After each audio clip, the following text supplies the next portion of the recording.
Meanwhile, the Israeli military says it's expanding its ground operation into all areas of the Gaza Strip following the resumption of fighting on Friday.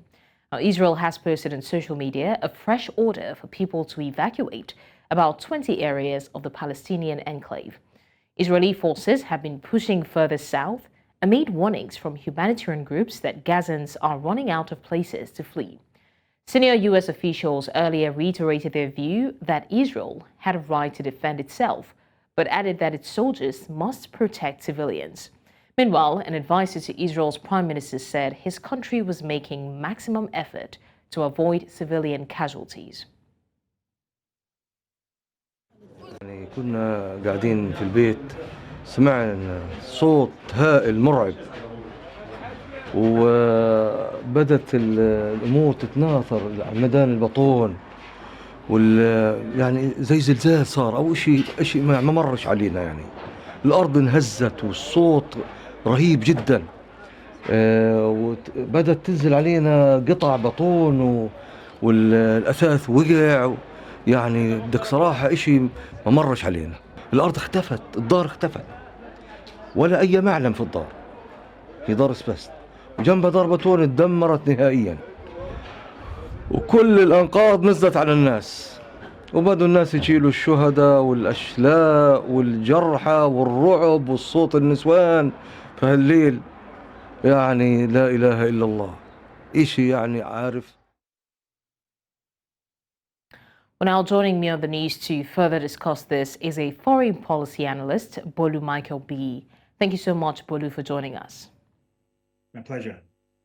Now, Bolu, some of the opinions of people are that this is not a war on Hamas, but a massacre of Palestinians by Israel. Do you agree with this point of view? Well, it's a very dicey situation, very hard to really, have a strong opinion on this war because it's been for a very long time, and one man's freedom fighter is another's terrorist because both sides have wronged each other. We need to be clear about that. Hamas has killed Israelis, and Israelis have killed Palestinians. So it's very important to understand the dynamics of the war and recognize the historical context of it. So if we look at the number of people that Palestinian and the Israeli troops have killed, one might consider that as a massacre. However, it's very important to understand that both sides actually wronged each other. So I'm kind of neutral when it comes to having an opinion on the war. Right. Now, a Rafah resident after the recent bombardment said, and I quote, "They strike us with huge bombs. US and UK think we are the Soviet Union and we want to fight them, but we are unarmed people, poor people, babies, women, old people, even animals and birds were not spared from this destruction." How would you react to this? A statement like that kind of helps us to see the humanitarian side of the war, that these are just ordinary people, everyday people just trying to get by. And it's very sad that the most vulnerable are the ones that suffer in any negative situation related maybe to environment or the war or conflict, whatever it may be. That's where the voice of reasoning must come in. I understand that anybody could be a Palestinian or Israeli, and the life of an Israeli is not more important than that of a Palestinian, and vice versa. Every human was born free, and it's very important for us to just try as much as possible not to take side and just call and let humanitarianism reign, and just call for the peaceful coexistence of all, for the security of the life of both the Israelis and the Palestinians. It's sad that this is happening, and a statement like that could be made on both hands. That is from Palestinians and also Israelis. They've suffered losses. They've lost their children on both sides. So it's very sad that such statements are coming up. It is indeed very sad. Bolu, what do you make of the fact that Hamas actually started this recent conflict? Knowing that, I mean, you did mention that it's important to know the history and the dynamics of the conflict. Having in mind that they do not have the wherewithal to take on Israel, can we call it a miscalculated move on the side of Hamas to test its own strength? Well, if we refer to it as a miscalculated move, that we may be oversimplifying the dynamics of the war. It's something that has been for the long time, and definitely for every action there must be a reaction, and for Hamas to have taken such step, then definitely something must have triggered it. In every war, somebody must pull the trigger. It doesn't really matter much who did what first. That's what war is about. Somebody must shoot, then stop and shoot again. That's war. There has to be back and forth. So it's important not to oversimplify the context of the war, but to try and understand where both sides are coming from. What are the grievances of the Palestinians, and what are the agitations of the Israelis as well?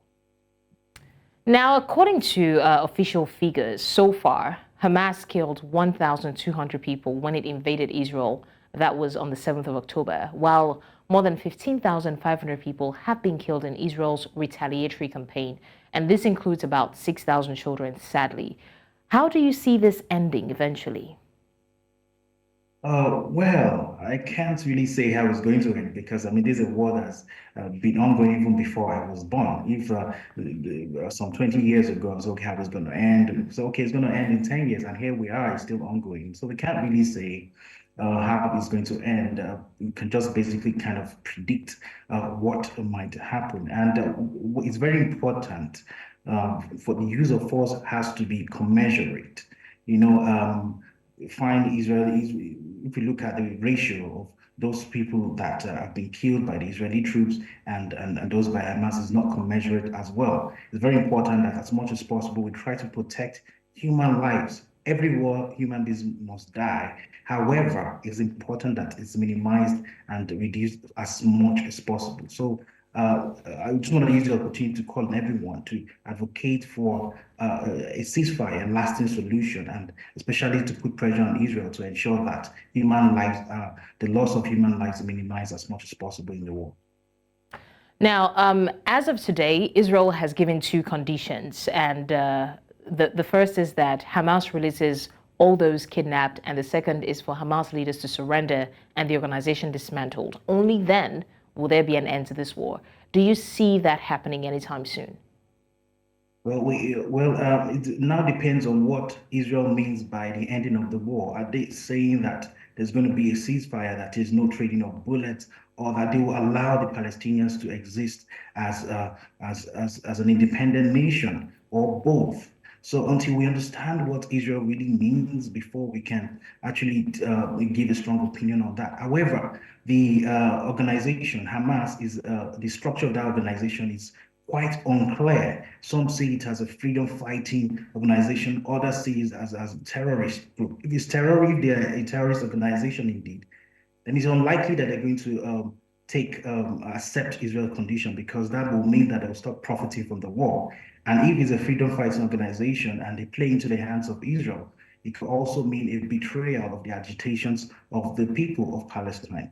So we can't really say categorically, but based on the current body language, I do not see Hamas giving in to Israel's conditions. Bolu Michael-Biyi, foreign policy analyst, thank you so much for joining us on the news. Blessings. Thank you.